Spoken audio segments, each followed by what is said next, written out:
Hi everyone, I am Veronique, an international student based in Canada, but I come from Cameroon.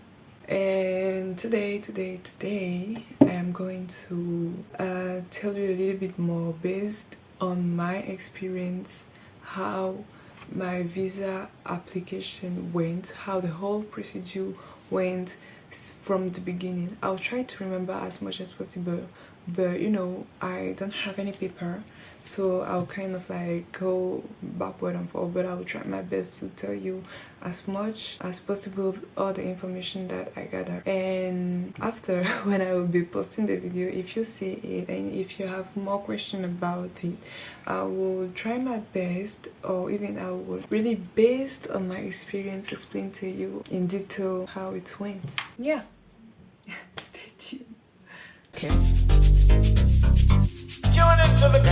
I'm a piano, it's a big vibe, but the girls them know. Steady. So, first of all, I applied for a student visa in the month of July 2022. But before that, I went through an agency, that is Performance Immigration Canada, in my country. It was with a school. It was divided into three, where we have first of all the language department. The language department was where we did classes like the ICE, International English Language Testing System. It was also some other people did the TOEFL, the TOEIC, and yeah, those testing language. And secondly, we have the school, Canadian College of Cameroon, where we have to do classes to obtain the Ontario Secondary School Diploma, the OSSD, or the DESO, Diplôme d'études secondaires de l'Ontario, in French. Yeah. So I have to pass through all the three. Well, the third one is Performance Immigration Canada, PIC. Yes, so I have to pass through all of them. But first of all, I came there in September 2021. Yeah, I enrolled myself into the Canadian College of Cameroon, where I did 7 courses. Yeah, I did 7 courses, and I obtained my Ontario Secondary School Diploma. Yeah, I finished in the month of April my program. It's a matter of time, because I was waiting. Well, I can say I was waiting for my parents, because my parents didn't have like enough time to assemble all the documents.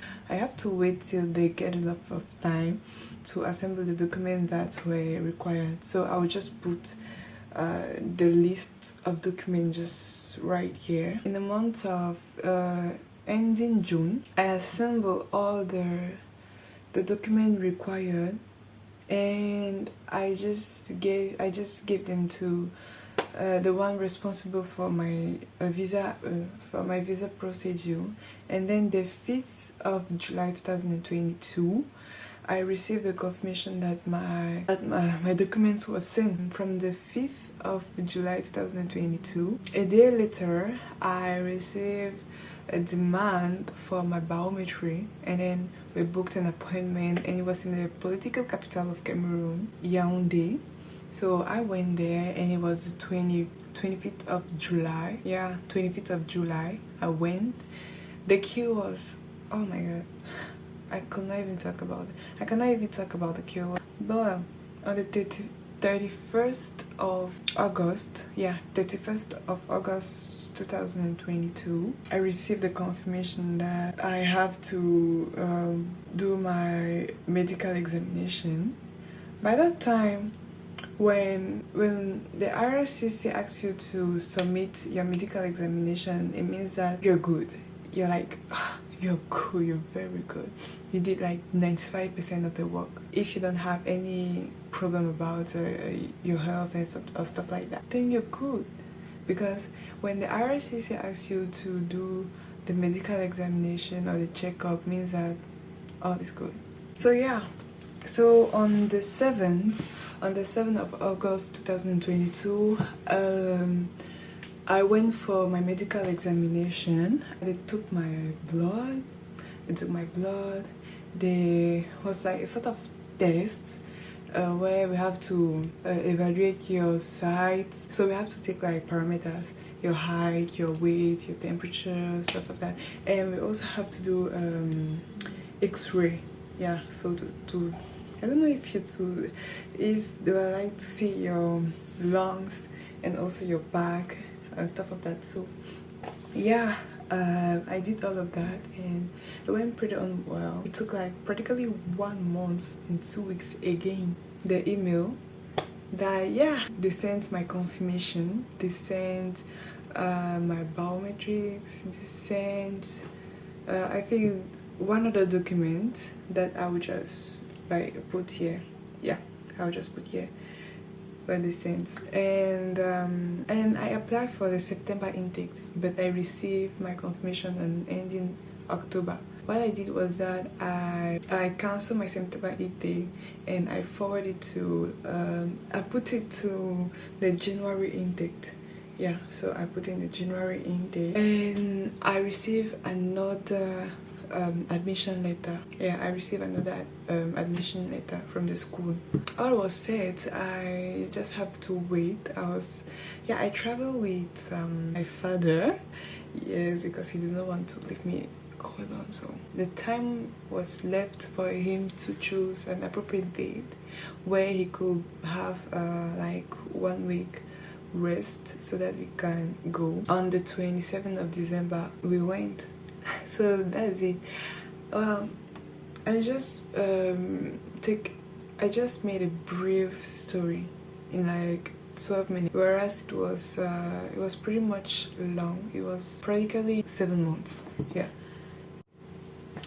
Okay, so for the documents, you really don't have to worry about, because all they will ask you is to provide a list of documents. And the agency where I was asked to write my own letter of motivation, and it was like 3 pages.